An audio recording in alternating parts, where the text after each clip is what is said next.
creating this massive work are a number of people that Richard wanted me, before we get him on here, to credit, understandably. Those people are Cynthia, Keith Laney, Bob Harrison, Andrew Curry, Will Ferrar. Those are the names. So important to Richard that this man, Will Ferrar, holed himself up for days at a time, barely eating or sleeping, poring over the latest space images from NASA and other space agencies, making calculations, comparing files. Richard believes the final product brings together disparate views and theories, uniting them in their fundamental source data and ultimately universal revelation. Boy, that's a build-up and a half. Richard C. Hoagland. Dick, how are you? Good evening, Howard. After that, how can we even do a show? Well, you know, that is, I don't think anybody's had a build-up like that on this show. What's this about rock star? I've known you for as I said to my listeners, the thick end of 20 years. I didn't know you were a rock star. Is that so? Well, that's kind of, neither here nor there. When I was advising Cronkite, we had a musical group called The Foregone Conclusion, my brothers and sisters, and we signed to Columbia Records. It wasn't Capitol, it was Columbia. And the kind of, climax of that was I was advising Cronkite on going to the moon, and there was a Christmas party, I think 68, 69, somewhere around there, and we wound up singing at the CBS News Christmas party. So that was the first time that Walter discovered I had a secret life. Wow. And, for those in the United Kingdom, our American listeners right now, of course, know who Cronkite is. He's one of my heroes. He was the man who announced the murder of John F. Kennedy. He was the man who was there live throughout the moon missions. He was perhaps the single most famous news anchor there has ever been. Well, he was known here and actually around the world as the most trusted man in America, because that was a time when we actually believed in news. The idea of fake news would have never crossed his lips. There was incredible checking. I mean, I was there in the trenches. I saw the kind of checking that went on before anything was put on the air. I remember meetings with producers. We had a woman producer back at a time when women in any profession were very rare. Her name was Joan Richmond, and I remember sitting in a meeting with her and our executive producer and a whole bunch of other people, and there was a serious discussion about who to put on the air, because who we put on the air automatically became an authority for millions and millions of Americans, if not people around the world. So the recipe for credibility, the recipe for integrity, the recipe for believability was in vetting the people you put on the air. And I must say, when I see television now, that incredible integrity that Walter brought to the industry, to the news business, seems to have gone by the board. Right. Things have changed enormously, and not always for the better. I mean, we've got an awful lot more choice now than we had, but I don't know whether we know anymore. Well, the problem is we have choice, but we don't have any brains behind it. In other words, when you go on the internet, as I said to Art once in an early show we did, on the internet, no one knows you're a dog. Meaning that your dog could be typing, and at the other end you think it's someone who's credible, when in fact it's someone who has something to sell you, someone who has a political agenda, someone who has been bought and paid for. I mean, it's really almost impossible for the average person, I won't say American because this applies to the entire planet now, for the average person to go on the internet and know what to believe. Well, that's a double-edged sword, isn't it, Dick? That is a double-edged sword for all of us, because, look, I have, as you have, a big internet presence. I do a podcast, and I have an audience around the world. You do the other side of midnight. You have an audience that is loyal in the United States and is... We're in 160-some countries. Yeah, exactly. And that responsibility to me, having been brought up on Cronkite, having worked with the man, every time I go on the air, I mean, I spend so much time with every program. People have asked, well, why have you disappeared? We haven't disappeared. We're on hiatus. And the answer is because I could not do a 5-night-a-week show at the level that I strongly am committed to, and do this book with my other authors, which sometimes is like herding cats. It's impossible to do two things, to serve two masters. So we've been on hiatus for a few months. We're coming back live soon. I heard you mention the book will be out in 2 days. I don't know where you got that. Didn't you write that a couple of days, whatever? But when is the book out? Well, when it's done. When it's done, you're still doing it. It's the old, of course, it's the old Gallo wine commercial. Make no wine before it's time. This is, as you said, the magnum opus. This is the climax of 35, 40 years of my research and of the research of a whole bunch of people on the bridge crew, on our team. By the way, you forgot one, Tim Saunders. I want to mention Tim Saunders, who's doing incredible things behind the scenes, and it will all become public pretty soon. This is organizing a multidisciplinary research effort, putting it in pages, in hard copy, while we also are creating a series of videos and PowerPoints that will begin the campaign to show people what it is we found. This is the climax of 30 to 40 years of this research, and it's got to be right. You know, there was an old Zenith commercial. You can tell how old I am. You know, the quality goes in before the name goes on. We're not putting this out until it's right, because its conclusions are so incredibly explosive. And we will be able to stand behind them. The documentation, which is what Cronkite taught me, document, get at least 3 sources. And when you're trying to find sources that are thousands of years old in ancient Egyptian history, like Manetho, the 3rd century BC Greek Heliopolitan priest who put together the first Egyptian history, it's kind of hard to check him against Herodotus, who was a 5th century BC Greek historian. So that's what's taking the time, because when I put this out there and the team puts this out there, I want it to be bulletproof, because the conclusions are going to change the future. Thank God. No, we're tantalizing our audience here, and I want to come to all of this after we've taken our first break of this hour. Then we'll get rightly stuck into it. I just want to establish your credentials for people in the United Kingdom who might not know you. I know that you have a massive profile in the US, and I also know that you've got people in those 167 countries champing at the bit to get you back on air. You've had to take a brief break from the other side of midnight to get the book done. But let's just paint the picture of you. Now, you were the man behind The Face on Mars. That got you international coverage. It also got you brickbats and criticism that, as we know, continues to this day. I mean, I used to put you on the air and I used to say, you've got so many followers and so many people who love you, and you would give me a quick reality check and say, yeah, Howard, but I've also got a lot of other people who say Richard Hoagland makes stuff up. Well, they say that about everybody. Look at what they're doing with our current president. I mean, the attacks are extraordinary, and the evidence is still lacking. So in this internet era where people don't know who to trust, it basically falls to those with the loudest voices, those with the most convincing smile, those with the ability to persuade. I'm trying to do it by old school. I'm trying to do it by the data. So the data is there. We know it's there. It's astonishing data, and it only will be believed when we sign off on all the imagery, all the analysis, all the expertise, put it between covers, put it out there, and then are able to defend it. And we'll go into all of this, obviously, after we've taken that break. But before we take that break, can you give me an idea as to whether this work ties in thematically with everything else you've done? For example, the presentation that you gave when I was there in Liverpool. In fact, I was instrumental in getting you invited to Liverpool to present about what might be within the rings of Saturn. Oh my gosh, Howard, you have a wonderful memory. Yes. You gave, well, listen, I've just got to say to my listener here that you gave something I've never seen anybody do without umming or erring or deviating or hesitating. You gave, I think it was a 3-hour, maybe more presentation backed with images behind you.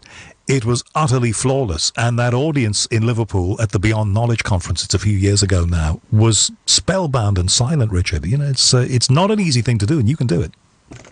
Well, thank you. That data, by the way, is being confirmed. I've been waiting very patiently. Remember, that was back in 2004, 2005. It's now 2017. God, how time flies when you're having fun. And NASA is putting the Cassini spacecraft from which those images came in its final plunge into Saturn. It's got about, I think, 10 months, 11 months left before they put it into the atmosphere so they don't hit any of the moons like Enceladus, which may have life under its icy crust. And in those final orbits, those huge, long elliptical orbits that take weeks to complete one, they're coming down past the rings and getting extraordinary high-resolution images never available before of the very structures we found on those early Cassini images back in 2005. So if you're a little patient, they will not be in this book. They'll be in the next book, because we're going to do a series of these on what NASA and the other space agencies have really found all around the solar system that they haven't felt the British people, the American people, the people of the world are ready to see. And that goes back to something called Brookings, which we'll talk about when we come back from the break. Right. Okay. And what you said in Liverpool, you know me, journalist, I boil everything down like a kettle boiling to nothing, was effectively that there are structures and things within the rings of Saturn that missions like the current one will reveal. I suppose the big question is, if high-res pictures of these things do emerge, in this day and age when we're getting prepared for the possibility of life elsewhere, will we be told? Well, eventually we have to be told. I mean, our political timetable, and again, this is so subject to nuance and to, you know, qualitative reasoning, says that 2017 is the year. Sometime between now and the end of the year, we will be told. Now, how much we will be told, I don't know. Who will tell us? I don't know. Might it be Mr. Trump who will tell us? Well, it's so interesting because he signed a NASA authorization the other day. First time in 7 years that a president has actually signed a bill funding NASA as part of a larger budget, as opposed to just, you know, the Congress passing what's called a continuing resolution. And he funded NASA to the tune of $19.5 billion. Now, for reasons that we'll get into, 19.5 is a very significant figure, because literally that number, 19.5, is recurring everywhere. Everywhere. And who knows, he may have briefings behind the scenes. We have conversations that we're looking forward to, perhaps with some of his advisors. He won't make the move for lack of knowledge, I can tell you that. This is your magnum opus. How do you combine the two things of telling your life story, explaining to people your purpose, and also revealing what you say is startling and game-changing, your phrase, information? How do you mix those things in this book? Well, one thing before we get into that, don't forget The Other Side of Midnight. That's a key, important website that we want people to pay attention to, because that's where the membership for Club 19.5 is gathered. That's where we're going to be giving people updates. That's where, you know, copies of this program will be available for those that can't listen live. And the videos, as I said, that we're producing that are kind of the rollout for the book. The book, by the way, is called Hidden Mars, A War in Heaven. And one thing, Howard, this is not a story about me. I'm kind of incidental. I've just followed this because it's the only thing. When you stumble over a huge truth, you can do one of two things. You know, as Winston Churchill said, you can either, you know, stumble and pick yourself up and move on, or you can stop and pay attention. And I decided to stop 30, 40 years ago and pay attention. And it's only because the material is so incredibly important and so real and so determinative of the future of the human species that I've been persistent in this. So this is not a book about me. This is a book about the work. It's a book about the research. It's a book about humanity. But you are the work, Richard. No, there's a whole bunch of other people, and you mentioned some of their names at the top of the show. They've been doing as much as I have for almost as long. They just haven't had the public exposure because, frankly, not everybody is, shall we say, equipped to deflect the awful attacks that come at you when you try to change a paradigm. And for all those haters out there, and I know I've got them, you know, I have offered to pay for their psychoanalysis bills, because if they really believed all the nonsense they've been saying, then they're in for a shock. Because almost everything I've said, remember, I didn't ever say 100%, but almost everything turns out to be true. And the things that turn out not to be true turn out to be far more interesting and complex. So the truth is even stranger than I have thought, you know, for the last 10, 20, 30 years. Sounds to me like you've reached a stage in your life, Dick, that you want to stake your credibility, your reputation, everything on one thing. And it sounds to me like this is the throw of the dice. But see, I don't see it that way. To me, it's, look, when you're a data-oriented guy, when you were brought up at Walter Cronkite's knee, because when I was advising him, I was in my early 20s. Can you imagine? You know, I remember sitting in the control room, afraid to touch anything for fear that I would throw the entire CBS television network off the air. You develop a philosophy that you're part of the main, you're part of the wave, you're part of how history is unfolding. If it hadn't been for me, it would have been someone else. I really don't have an ego in this because the information itself is so extraordinary and so informative of who we are and who we can become again. So why don't we get into it? Why don't we talk about how this all began? The last conversation we had about Mars, we agreed that there were things on the surface of Mars, according to the pictures that we have been sent, and they may not be the whole story, that look like regular geometry, that suggests that things created by something or someone had been there before. That's where we left things. Where are we now? Well, where are we now is we're seeing everyday implements. We're seeing things like ranges and toasters and ovens and shoes and all kinds of things that human beings use in every day. And the stunning thing is we're finding them on Mars. We're finding them encrusted with dirt, embedded in rock. We're finding them fossilized, meaning that there was an extraordinary catastrophe. And human civilization, what we think of as shopping malls and voting for president and talking on the internet, apparently we've all done this before, except on a whole other world.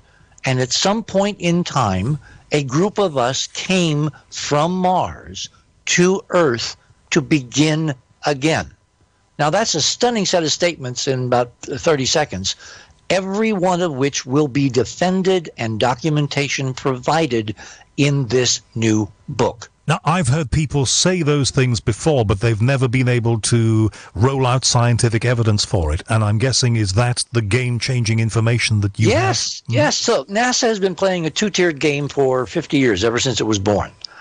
It's obviously had a hidden mission, to quote my friend Keith. Part of the mission has been to go and find, where no one has gone before, our own history. And the other part has been to dissemble to the world about what they were really doing while they pretended to be doing a whole bunch of other stuff. This has all come down now to this mission, this incredibly nuclear-powered rover mission on the surface of Mars at a place called Gale Crater, where this little rover, I say little, it's about the size of a VW, powered by nuclear energy so it can keep going and going and going like the Energizer Bunny. We estimate that if nothing broke on it, it could go for 100 years before it would need power. So this thing has been taking imagery and doing scientific analyses at two tiers, one for the in-crowd and one for the public. And over the last several years, they have been opening the door a little bit, and revealing to the public in this incredible file of imagery what they're actually finding. Now, why aren't there headlines? Why isn't Donald Trump running on a campaign of sending humans to Mars day after tomorrow? Because we live in a culture, Howard, where unless an authority figure tells us the truth, we don't believe it.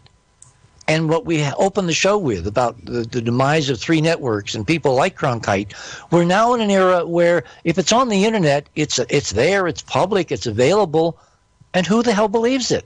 Because every voice is equal. And when every voice is equal, no voice has supremacy and no one is believed. This is what we've done to ourselves. We've created a culture where everything is available and nothing is believable because no one knows who to believe because they don't have a process for finding truth in and of themselves. A man who we both know, called Seth Shostak from the Search for Extraterrestrial Intelligence, told me, I've spoken to him a couple of times, and I know you know of him, that if we were to discover somebody... He's actually written about me. Well, there you go. He said, if we were to discover something staggeringly game-changing, the news would be straight out there. But you're telling us that there has been a two-tier game played here, where exploration has been done and the powers that be know stuff, and the rest of us are being led slowly by the nose to revelation. Well, we have to go back, I think, 50 years, actually 60 years, to when NASA was first born in 1958. by act of President Eisenhower and an act of Congress, the National Aeronautics and Space Administration was created as a civilian space agency, because up until that time, for the few years before, we'd had competition between military services. The Russians had launched the first Sputnik, the first satellite into Earth orbit. There was a huge outcry in the so-called free world. Oh, we're behind the Russians, we're behind the Soviets, we got to catch up. And so Eisenhower came in, said we're going to have a civilian space agency to handle space. And everybody's applauded, and we thought that was the end of militarization of space. Turns out that's not true at all.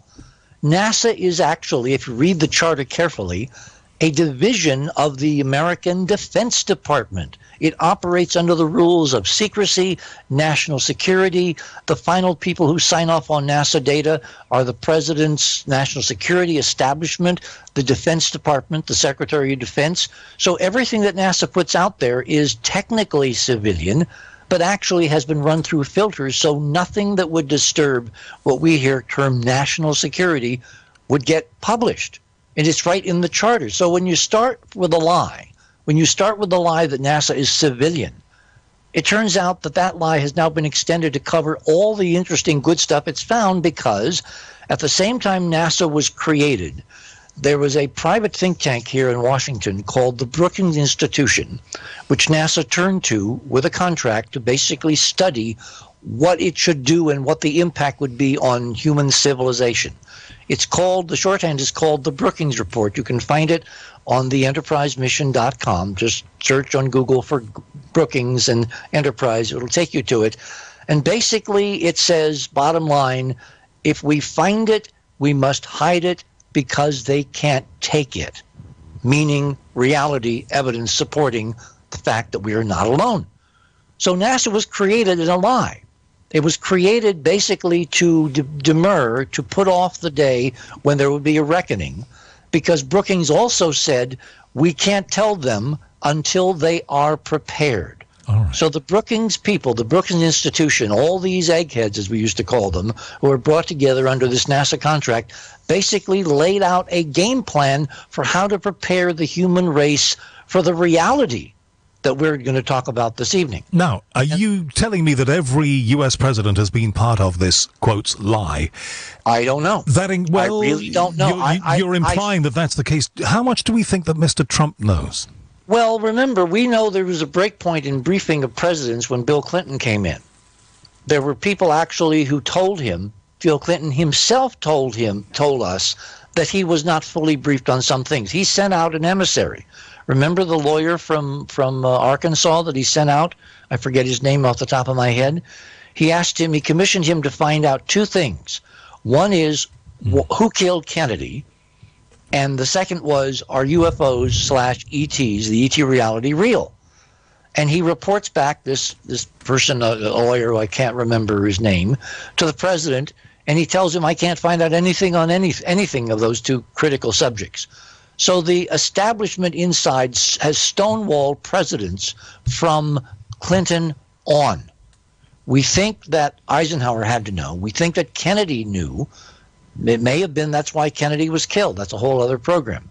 We know that George Bush probably knew because he was head of the CIA for a while, and the CIA is very, very instrumental in developing the diversionary discussions, the so-called Richardson panel back in the 50s on UFOs, etc., that kept people from thinking that ETs and UFOs and extraterrestrials were actually real. They were always the giggle factor. You know, you've done stories, Howard, on the BBC where you do a kicker at the end of the show and it's a giggle factor UFO story, right? Well, less so these days, but yes. Less so these days, but that was the wisdom. Always dismiss it, always use it with a smile or a smirk, never take it seriously. And the evidence is extraordinary, but no one's allowed to see it because they are deflected by a screen of public policy that says belittle it in every way possible and demean it in every way possible. Now, we've been attacking some of the internet problems. The good news about the internet is that the information is out there if you know how to dig. The problem is that when you dig and you dig and you dig and you find in your own reality, oh my God, this stuff is real. If you try to tell your neighbor, your son, your mother, your granddaughter, if they are watching mainstream media, they will not believe you, because the fix has been in for decade after decade, because Brookings said in their final conclusion, remember, this was an official NASA government document report, if we find it, we can't tell them because they can't take it, because, and this was actually the line in the report, this information could destroy human civilization. But you said that we are being led towards the revelation, that it's happening bit by bit. That's, Brookings said we weren't ready. We weren't ready 50 years ago. Right, and so why are we ready now? Because there's been this 50-year educational program. Now, but Brookings recommended is that educators and politicians and eggheads, experts in various fields, get together and craft a public policy education program through movies, through television, through school programs, through public policy statements that would gently bring people along. And that's why we got Star Trek, we got Star Wars, we got, Close Encounters of the Third Kind. We got all the upgrade from the fear porn movies of the 50s where, aliens were here to eat our face off. And now there's a mixture. There's good aliens and bad aliens. We have Star Wars. We have a huge hidden history masquerading as a film. I personally think, based on the evidence we found, that Star Wars and, the guy who was behind it basically is trying to tell us this is our own history, except it's not in a galaxy far, far away. It's in this solar system millennia ago, from which we have suffered a kind of gross cultural, amnesia, to where we can't be in touch with the truth because it's so awful to our personal realities that we have basically blocked it out. When people try to tell us this is real, you'll notice the reaction. People giggle, people smirk, people, demur. Few people take it seriously. And those who do, they're then led off into a blind canyon by all the fake news in this arena that's been carefully crafted by the intelligence agencies, so the truth is never taken seriously. I'm hoping that in this year, 2017, which all the numbers now say is the year, the powers that be believe that that educational program has gone far enough to where we will not freak out. We will not destroy civilization if it comes out that we are not alone, and we have an extraordinary history beginning right next door on the moon and then on Mars, where there is evidence, NASA and other space agency evidence, that overwhelmingly proves the case. All you got to do is look, because an authority figure at the moment is not stepping forth. That may happen, but in the meantime, we're on our own to look at this data and make our own analysis. And my question is, are people educationally equipped to know what they're looking at if they actually go and look? And do you believe, as we get to another one of those commercial breaks that we have both sides of the Atlantic, do you believe that the final act in this drama is going to be played out in your lifetime and my lifetime? Well, I think it's imperative that it be played out, because otherwise I think we're going to wind up in destroying ourselves in World War III. I mean, Howard, look at all the evidence. Look at the incredible contretemps being placed between the Russians and the new American administration. Look what this wild idiot in North Korea is doing. They're now telling us that there's satellite evidence of frenetic activity for another nuclear test. Yeah, but we always had despots and fools, though, didn't we? Yeah, but they didn't have nuclear weapons. And if that guy is able to put a nuclear weapon on top of a rocket and take out Seattle, you understand that's the end of civilization. Right, so something has to head this off at the pass, and it has to be something way bigger than any of that back chatter. W.J. Smith, thank you very much for your tweet. Apparently, and here's information for both of us, the Clinton attorney who was deputed was Webster Hubble. Yes, Webster Hubble. Thank you for that. And no Anthony, relation to the Hubble telescope. Hubble.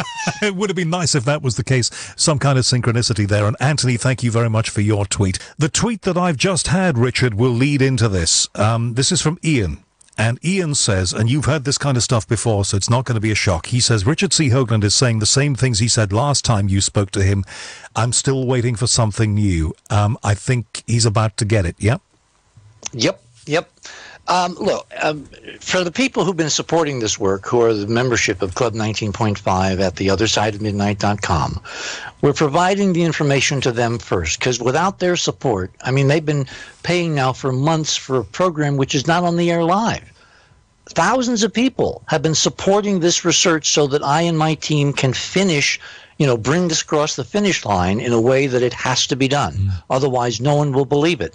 Those people get this information first. They deserve it. They're our supporters. They're the people who kept this going in the final home stretch. Of course, a lot of that is about you, isn't it? Because you were, I can look back 20 years, my first computer, that dial-up connection, you and Art Bell in the nighttime together. There is a 20-year loyalty and interest built up. Well, also, for that tweeter, by the way, Walter Cronkite would never have said tweet. Ever. Would he have had another word for it? Who knows? For that tweeter, all he has to do is, become a member of Club 19.5 and he's going to get this first. All right. If he doesn't want to do that, he can go, and the documents are in public domain. There's tens of thousands of pages of documentation on the Enterprise mission for free. Just start reading. I've been putting everything out there after we put out the two books, spaced, 20 years apart. Most of this data is out there, again, for free, but you got to want to go and look. And most of the critics that I deal with, they are so afraid of looking because it will change their worldview and their lives will never be the same if they take this seriously, that they would prefer to stay on the sidelines and tweet. It's very appropriate, instead of actually doing any homework. You got to do your homework. If you don't do your homework, you will be left in the dust of history. All right, for Ian and for all your American listeners and for all the listeners in the UK and Europe, it's time, isn't it? What is the game changer? Well, let me begin by going 30, 40 years back and tell everyone how this began, because we have no memory. We have no cultural memory. I was, as you have said several times during the show, an advisor to Walter Cronkite, CBS, and I went to California to the Jet Propulsion Laboratory in the summer of 1976 to witness history, to witness the first unmanned landing of a spacecraft on the planet Mars, the Viking 1 lander. And I sat there in the middle of the night. On my left was Eric Burgess, a well-known countryman of yours. He founded the British Interplanetary Society with my old friend Arthur Clarke. And on my right was another friend. His name was Gene Roddenberry. And we sat there with thousands of people from all over the world, correspondents, news people from literally almost every country on Earth, with bated breath waiting for the first images to come in after the soft landing of Viking 1 on July 20th of 1976. So the image comes in one line at a time and slowly creeps across the big screen. When the image is done, which is a close-up of the footpad of the lander, the engineers didn't want a view of the landscape. They wanted a view of the ground so they can see if the spacecraft had sunk into the dirt. Engineers always want practical things. When that first photograph came in, that historic picture, Roddenberry, on my right, jumps up in front of this auditorium with a couple of thousand people and yells, "Cut! Print!" Because it was a movie. It was an unfolding real movie. Well, the story kind of shifted over the next few days, and about 5 days later, there was a NASA press conference in the same auditorium, and one of the project scientists, his name was Jerry Soffin from the Viking mission, presented on the screen a huge blow-up of what looked to be a very quirky humanoid face on Mars, taken from orbit, looking down by the Viking 1 orbiter, which had released as a mother craft the lander which had landed 5 days before. And that was the beginning for me of an extraordinary search. Was that face, in fact, just as NASA said, a trick of light and shadow, a quirk, a chimera, or was it, the harbinger of something totally extraordinary? Why should there be a human face on another planet? I mean, evolutionary biologists like George Gaylord Simple in the 60s at Harvard said categorically over and over again, if we ran the history of Earth again from 5 billion years ago to now, We would never get us. We would never get human beings with 2 arms, 2 legs, mouth, eyes, etc., etc. We might have intelligent squid. We might have intelligent cicada. We might have intelligent cockroaches, but we would never get hominids looking like us. That was the religion of cultural, random, Darwinian evolution. So for an image to come in from a NASA spacecraft, first mission to Mars to land, and for that image to be of us, a humanoid, recognizable being with 2 eyes, mouth, nose, etc., was impossible by everything that science knew in 1976. Now, it's still impossible by everything science thinks they knows. The problem is that theory has to take backseat to data. And the data said this was real. Why does it say it was real? Because unlike the official NASA pronouncement that it was a trick of light and shadow, and when we took a look at it a few days later, it had all gone away because the sunlighting had changed. What I found, and 2 gentlemen independently, Vince DiPietro and Greg Molinar, who were engineers working for another NASA center on the East Coast, remember JPL's on the West Coast in Pasadena, these guys worked at the Goddard Space Flight Center, where I actually was a consultant many years later, and they found in their off time, they went through all the photographs that have been archived, hard copy 8x10 glossies in huge filing cabinets in this room at Goddard. They went through on their lunch breaks and after hours, and they finally found a second image of the face on Mars. And it was taken at a different time of day, different sun angle. It was taken about 30 days after the first image, and it was still there at a different lighting. They had a stereo pair. And so scientifically, it has to be something like that, you would say, because if it's lit in a different way and it wasn't a face, it wouldn't look like that. Exactly. It would have been a trick of light and shadow. Well, we got involved, and I organized this independent Mars investigation, and that's all in the, the book, The Monuments of Mars, and all its 5 editions, because we kept finding new stuff and putting out new editions back in the 80s and 90s. We finally got independent computer image people like Mark Carlotto, Dr. Mark Carlotto, who basically wrote the book on something called shape from shading techniques.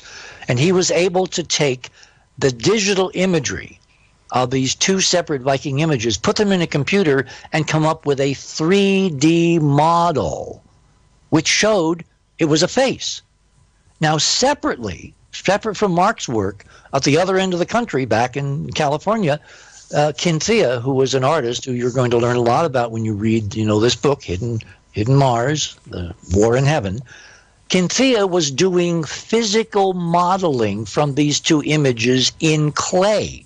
She spent weeks and weeks and weeks painstakingly physically modeling in old-fashioned clay sculpture techniques this same image that Carlotto had worked on digitally. And when you compare them, and the comparisons are in the book, they were the same. Her technique, which was hundreds of years old, 3D sculpturing, and his digital technique, which was 3-4 years old, part of the computer revolution, they turned out with the same data to create the same result.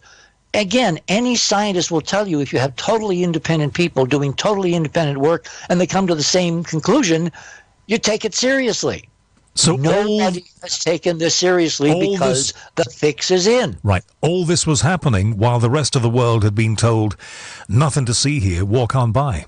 Exactly.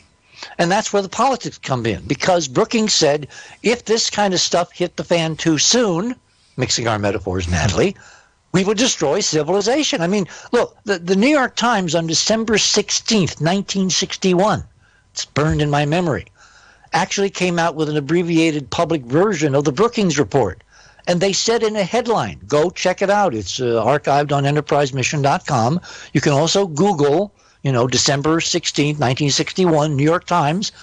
They said, government studies says if aliens found, humans will destroy civilization. That's pretty potent stuff to people that know nothing and basically are terrified of their own shadows if they vote wrong and their constituents don't like what they're doing. That's what politicians do. They're supposed to follow what their constituents want. Well, who would want to be responsible for destroying civilization if the New York Times told you that's what would happen if you took the face on Mars seriously? Gee. That was all 30, 40 years ago. So the stakes of the game are huge. So where do you want to take me next? Well, we set the background. This saga began for me personally with the face on Mars and NASA basically not telling the truth. Because it turned out Jerry Soffin, and I knew Jerry. I actually had an incredible trip with him and his wife to San Francisco in the subsequent days to that little press conference. And I got to know him very well. We hung out together. We talked about stuff. But he would never talk about the face on Mars seriously. About a decade later, when we were about 10 years later, the occasion came up for a celebratory dinner in Washington, D.C. of all the Viking scientists and project people to kind of, compliment themselves, pat themselves on the back like the Academy Award does with stars and movies for a job well done. And lo and behold, Jerry Soffin invited me to present a keynote speech at the 10th anniversary Viking dinner. And I showed him with a Reagan presidential advisor, David Webb, in a downtown Washington hotel room. I previewed what I was going to talk about, which was the data we had collected on the reality of Cydonia, which is where the face on Mars lives, on Mars, and the ancillary structures, pyramids, geometric aligned streets, and kind of a cityscape, etc. And all of that was mind-boggling to him because 10 years down the road, for some reason, he was more open to taking the idea possibly as real, or at least as worthy of pursuit. So he invited me to to do the keynote at this Viking 10th anniversary dinner. Day later, I get a phone call. Everything was off. I was disinvited. And it's been that way ever since, Howard. Someone somewhere high up does not want this taken seriously. Jerry Soffin soon found his wife, who he cherished above everything on earth, floating face down in their pool, my God, dead. And he never did anything in public again, and he died very unhappy and obviously shattered. These guys play rough. I mean, we fast forward the film back about 1998. I was in Florida, and a Fox special came on that I had been very actively behind the scenes involved in on ancient Egypt. And I had found a set of artifacts in ancient Egypt at a place called Abydos. Does that name ring a bell? Tell me. Abydos? It's a key planet in Stargate SG-1. Ah, right. Brookings, Abydos. Abydos is where the hidden history of the human race is literally limbed out in a temple built by Seti I, something like 1500 years BC, I believe. Anyway, in Abydos, there is a lintel up against the ceiling where there's a whole bunch of very modern-looking things like helicopters and tanks and ground speeders and other things that have no business being depicted in ancient Egypt. Good grief, no. I sent a producer with AK-47 guards on camels hundreds of miles across the desert with Fox cameras to record this and put it on Fox television. And I looked into the camera because we taped various parts of this separately, and I said, if this is real, it means we are the Martians. This was 1998. A few days later, 3 guys show up and live in the hotel room next to mine. And they park their blue truck, which was spattered with paint, looked like they were painters, out in front. And they sit out in front, and when I and Robin would come and go from my room there in Florida, they would literally sit behind their window, their big window where they'd pull the blinds wide open, or sit in front at the little table in front of each window that the hotel had set up, for, I guess, afternoon cocktails. And they would glare hate at us, at me. 3 days after this started, I woke up at the crack of dawn in the morning with an incredible feeling that I had an elephant on my chest. And from then, I was whisked to the hospital. I was told, Robin was told behind the scenes that they gave me up for dead, that basically I had less than 50-50 chance. She brought me through with all kinds of medicinals, which, you know, if you want to get better from something serious, you should get hold of Dr. Robin Falkov. Anyway, long story short, someone, Howard, tried to kill me because I'd been on Fox television with evidence looking into the camera and saying, not only are we not alone, but we are the Martians. We somehow came from Mars to Earth. Actually, we came back, and that's part of the long history we'll talk about in this book. You believe that the information It's not about belief. It's not about belief, Howard. Right. It's about evidence. We're talking about data. We're talking about the heart attack. You believe that somebody regarded what you were doing as so ahead of its time and so beyond the program as it was set out to take us along this journey at their speed, not yours, that they were willing to stop you with a staged heart attack. Yes, because the same night, literally, the same night in England, Stanley Kubrick died. March, I forget what the exact date of 1998.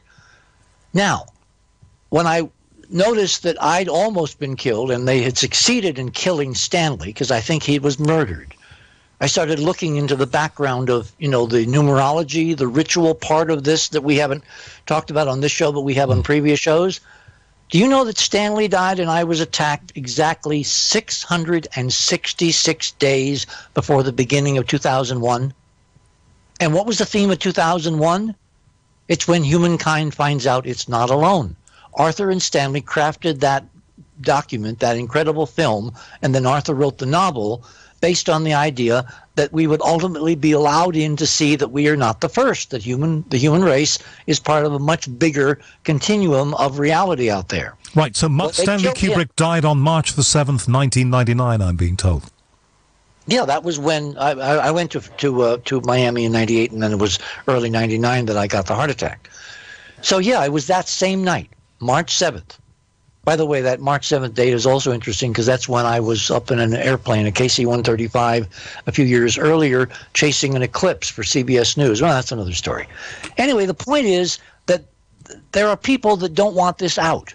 So why are you continuing with it if you believe that your life is at stake? Because I no longer think that's the case. I think history's moved on.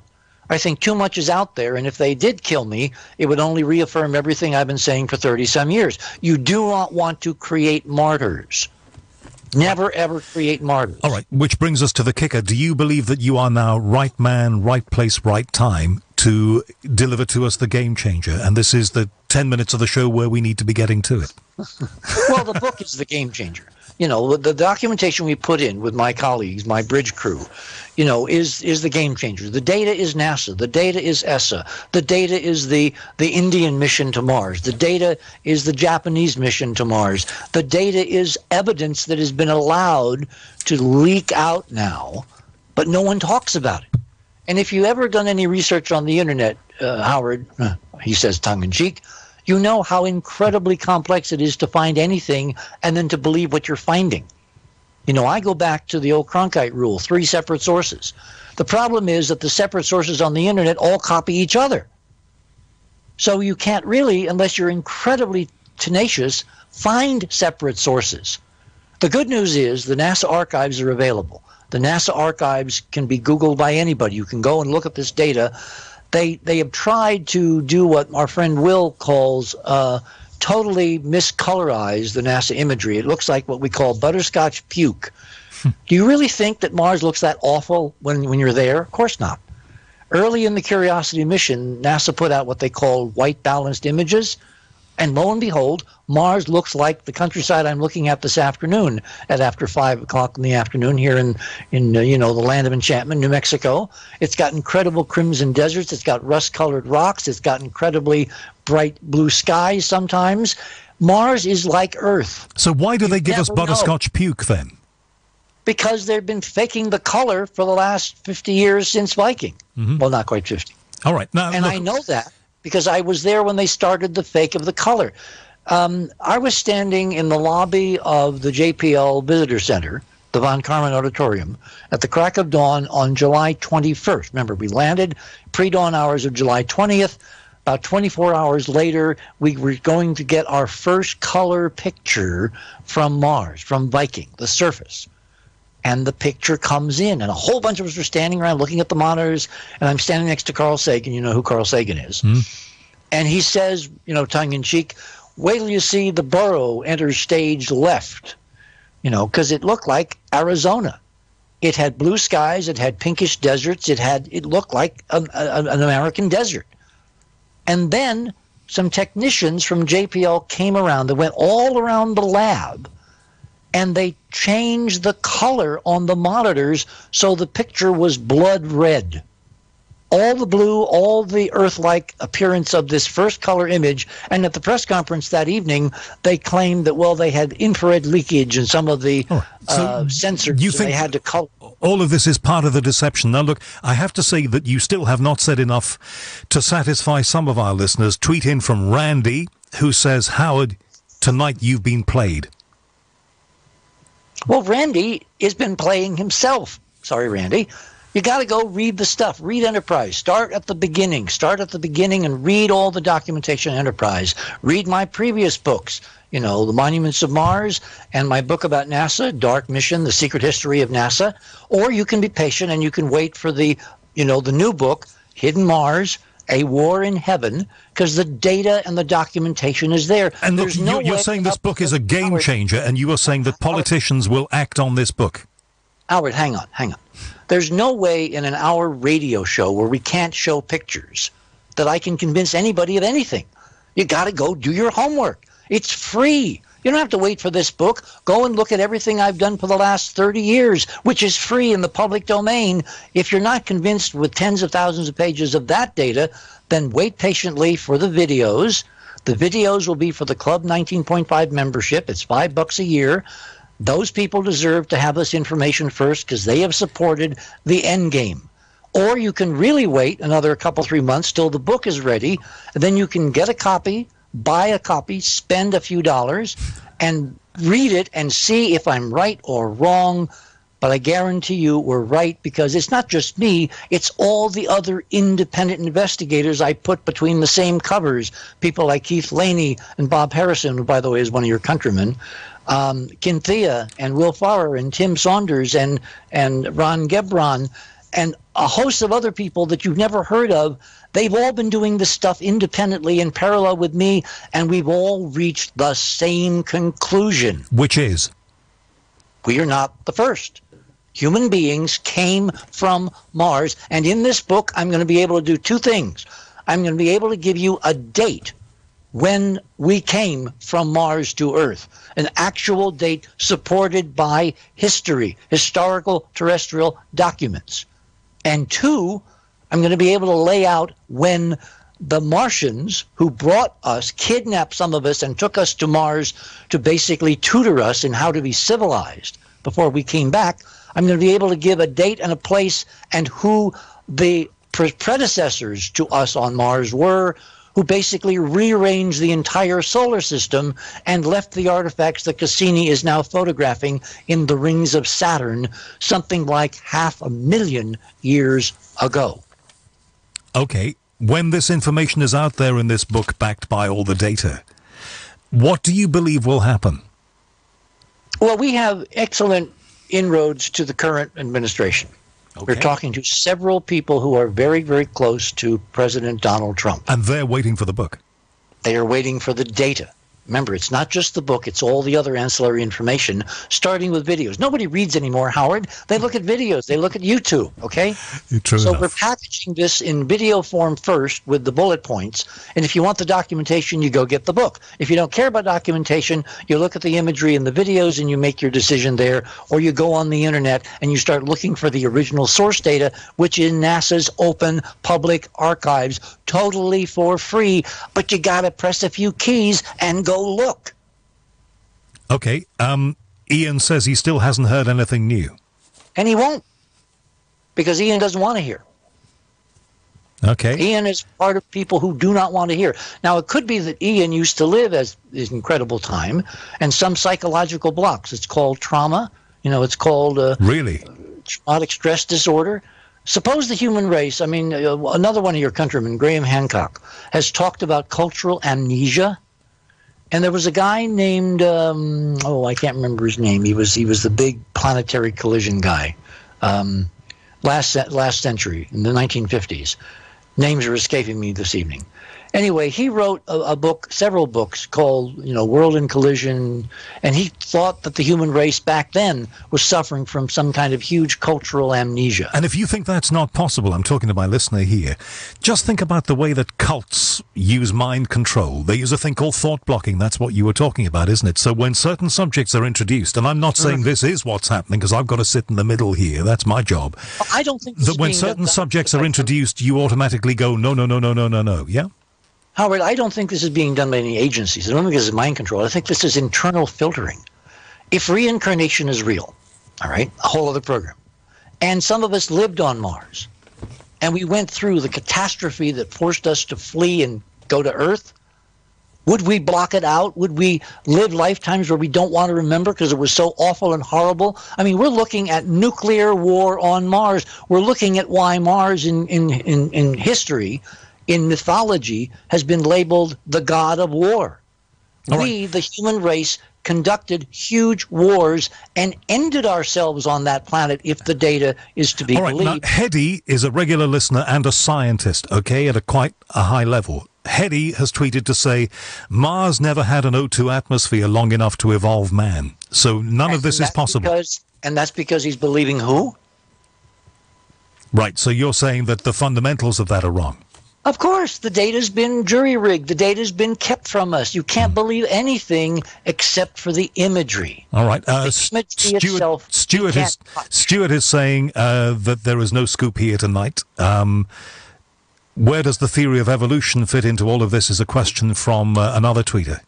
Now, that's a really important, knowledgeable question. If this is real, if what we're claiming is real, and I'll give you one interesting data point that will back up what I'm saying should be looked at. If what we're saying is real, evolution, at least in terms of human evolution, hominid evolution, goes out the window. All right? Let me give you the data point. Have you been tracking a group of people on Earth who are blind and who have something called non-24? Mm-hmm. You know what that is? No. It was found decades ago with spelunkers, people that would go down in caves and would cut themselves off from outside light, outside day-night cycles and all that. They'd be living underground for literally weeks, and they had no communication, and they found that they did not keep a 24-hour circadian rhythm clock. Yes. Their clocks drift. They drift. There's now a new syndrome for people who don't go down in caves, who are barely blind from birth or blind after birth. And they call it now, they have a name. Doctors have a name for everything now. It's called non-24, where because they can't see any outside stimuli, they can't see light, their internal circadian rhythm drifts relative to the 24-hour clock of the Earth's rotation.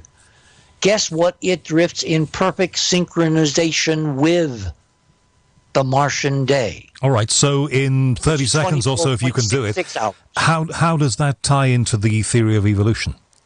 Because it's hyperdimensional. It's a trans-physical space connection between their genetic origins on another world in this solar system, Mars, which has a 24.66-hour day, and the Earth, which has a 24-hour day. And if you cut off the external stimuli, they revert to their genetic connection to Mars, linked via the physics that mainstream doesn't understand yet. Well, that is fascinating. Look, there are a lot of people who are never going to be satisfied. Another tweeter, Del Monte, says he thinks that you're just selling stuff.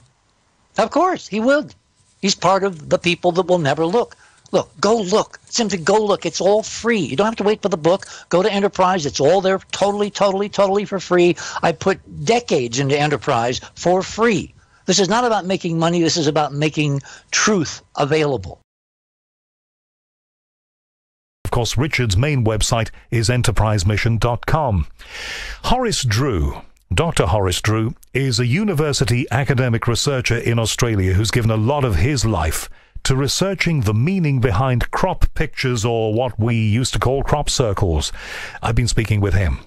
I was 23 years in the CSIRO National Science Lab here in Australia, the Commonwealth Scientific Industrial Research Organization, And I've been retired for about 5 years. I'm age 62 now. And I work for companies and consult and do things like that. Right.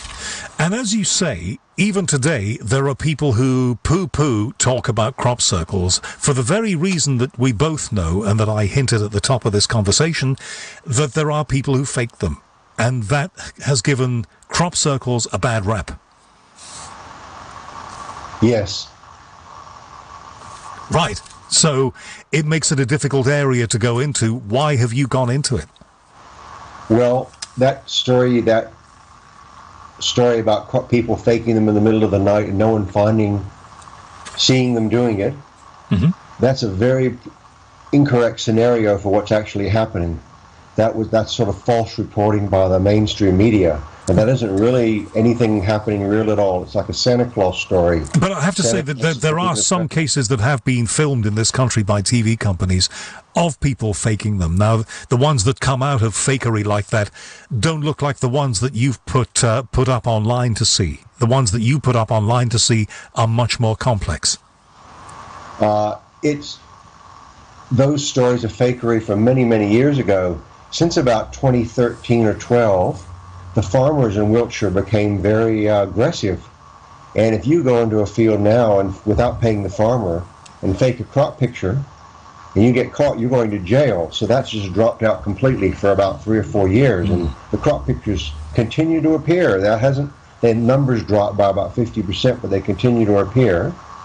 And secondly, the complexity is just an order of magnitude greater for the real crop pictures versus the ones made as fakes. Obviously, anybody can go in the field and flatten things with a board. I mean, that's not a crop picture. But they have no intellectual content, and they have no. They just look terrible. So the difference is like kindergarten art versus Monet or something. So there's no comparison. You said something very important there, Horace, that there were reports of these things being faked, and they were indeed faked, but the crop circles began to appear, or continued to appear, even after the fakery. And that's something the mainstream media, if we can call it that, a term that everybody's using these days, didn't reflect. No, exactly right. So you've got that exactly right. After the fakery ended in about 2012 or 2013 for all purposes, last summer, for example, there were about 50 crop pictures around the world, not just in England, but around the world. And the best fake, the only really known fake, there were probably 3 fakes out of 50 in my view. The best was by Julian Richardson, which was the Audi car advertisement, which was nice, but it's not really this caliber of a real paranormal crop picture, even the best one. And there was one here in South Australia about a few weeks ago by the Japanese beer company, and it was an impressive crop picture. And it took them 40 men and $1 million in a week in daylight to make it. So it takes them to make a crop picture like the one we see 40 times, all those times a year in England. It took 40 men, $1 million in daylight, 5-7 days working to make. Now that isn't what happens in England. In England, they may appear in 15 minutes, 30 minutes. So there's no comparison between the fakery and the real ones at this point. In your research, have you seen them being created in 15 minutes? I've never seen a crop picture made in 15 minutes. About half a dozen times I've gone past a field with nothing in it, and then within an hour, and there's no people there, in the middle of the, just fields, in the middle of the nowhere, and then an hour later there's a fairly spectacular crop picture there. I've had that happen half a dozen times. You are saying in this research that got reported all around the world that you have learned to decode them. You've learned to understand the messages that may be within them. How are you able to do that? I've been studying them since about 2002. And naturally, any scientist could have decoded them. We've decoded many of them since about 5 or 6 years from now. And there are images, there are articles all over the web like best crop circle puzzles in all of history. Best crop circle puzzles in all of history. That's one of my articles from 6 years ago. If you go there, I've got 20 of them precisely decoded, and they're like Sudoku puzzles. Once you learn how to do it, it's not that very hard at all. Some of them, of course, show images of the future, so if that happens, you don't really know how to decode it, but some of them show puzzles and things like that. And how can you, when they show you a puzzle that you can decode and work it out, How do you know that you've worked it out? Well, let's go for an example. Should we just have a specific example? Yeah, totally. What I want to do, we're going to have to take some commercials here because that's the name of the game when you do this kind of radio. After that, I want to go through some specific examples with you, if you don't mind doing a few of those, because you've posted online some fabulous pictures of these crops. I'm calling them crop circles, and quite rightly you're calling them crop pictures because that is what they are. But tell me about this one before we take that break. Well, one famous one that all British people remember was in 2008, and it was in Barbary Castle, and for about a week images went around the world, nobody knew what it was. And then a retired professor in North Carolina, Mike Reed, saw a picture from North Carolina, and he sent an email to Linda Howe in Albuquerque saying, "I've solved it." I didn't solve it. And then Linda sent it to me and said, "Is Mike Reed's solution correct?" And I said, "Well, give me a couple minutes, let me look at it, and I'll get back to you." So I said in about 10 minutes, yes, it is correct. And that one showed pi to 10 digits, 3.141592654, in a special form that no one on Earth had ever seen before, no mathematician.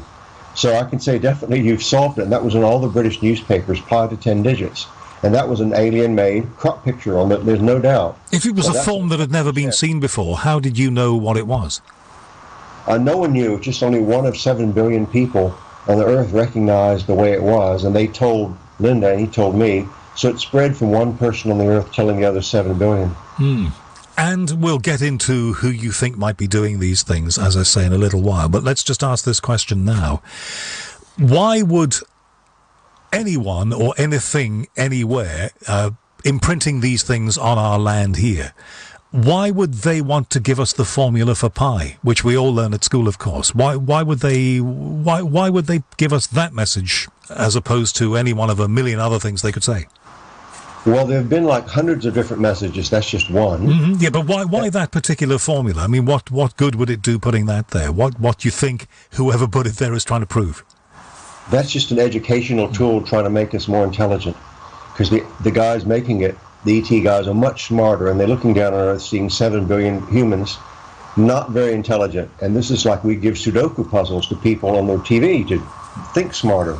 So they're trying to help us to think a little bit better. And there are quite a lot of puzzles of that kind, like 25% are like Sudoku puzzles from aliens. Believe me, this is true. I'm teaching us how to think better.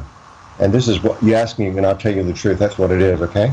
No, it's fascinating that they would want to do that, and that they would want to give us an example from something that we're all taught at school, but in a way that makes us think differently about it. Yes, exactly. And remember the movie The Arrival, learning the alien language in the movie The Arrival, Amy Adams, she began to think quite differently. She could be psychic. And it's very similar to crop pictures. They're trying to change our ways of consciousness and thinking to get past tribal warfare, to get past all these stupid ways of thinking. As you're on the news, I was just listening to all the terrible things people do on the news. So to sort of elevate us and educate us into a better way of thinking. Probably about a quarter of crop pictures, that's the purpose of them. All right, walk me through some of these pictures, then describe them to me. I think the most famous one, we might as well go to 2002. Is that okay? Yes, do it. The Crabwood farmhouse, the alien head, and the binary code. Because this one's 100%, no one could possibly reproduce this with rope and boards. There's no one in all of history has even tried, no one could do it. And it showed a big head of a gray alien. It's called an Orion gray alien. That's an ugliest looking fellow. And next to it was a CD, like we write music on a CD, on a compact disc. And the CD had 1,368 binary digits arranged as a spiral. So you can't go around with a rope and board because it's a spiral. It's a changing distance from the center. It was done perfectly. It gave a long message to everybody.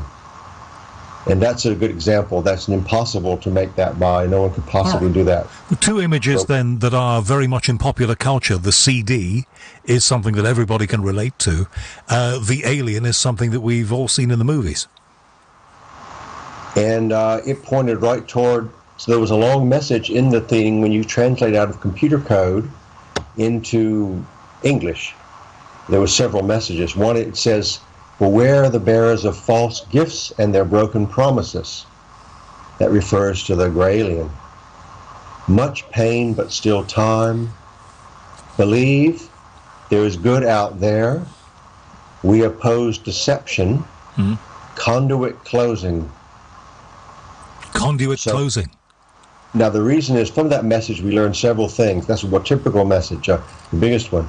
First, beware the bearers of false gifts, their broken promises, refers to the Orion aliens who apparently made false gifts and promises to the U.S. government in secret, like alien technology. This is the implication. It's a remarkable picture. The alien, and we've all seen these toy aliens in stores, it's that kind of head. This one looks both quizzical and a bit malevolent. Malevolent, that's a good word, yeah, malevolent. But at the same time. And now, you call this thing a CD. It's a disc of some kind. It's a spiral, a long spiral with little zeros and ones, 1,368 of them, perfectly around. You know, no one can ever do that. People have tried broken boards, completely impossible. Now, this is the Crabwood crop circle. Where is this? What location is that? Where is Crabwood? It's near Winchester. I don't know exactly. Crabwood Farmhouse, Sparshalt. That is Winchester. That's north. Well, that's mid-Hampshire. That's just before you get to Southampton. That's staggeringly near from where this radio station is based in London, England. Yeah. Yes, and actually, incidentally, the next thing says we oppose deception. Now you wonder what is that? What's the deception? The crop picture pointed toward the BBC Winchester transmitter, implying that the radio TV signals were lying about crop pictures. This is the meaning. We oppose deception. It points to the radio TV BBC transmitter for BBC Winchester. That's what it's next to. Now, that's an interpretation, though, isn't it? No, it's a very accurate interpretation because there's a box next to the transmitter, and they put a box in the crop picture which looks exactly the same. So they made a very artistic thing to say we're matching the shape of the landscape next to the transmitter. So it's a very I guess it's an interpretation, but it'd be a 90% interpretation. Researcher Dr. Horace Drew in Australia talking about crop pictures and what they really might be trying to tell us and who might be behind them. Before that, Richard C. Hoagland about his new work, and we'll have more great guests in the pipeline, of course.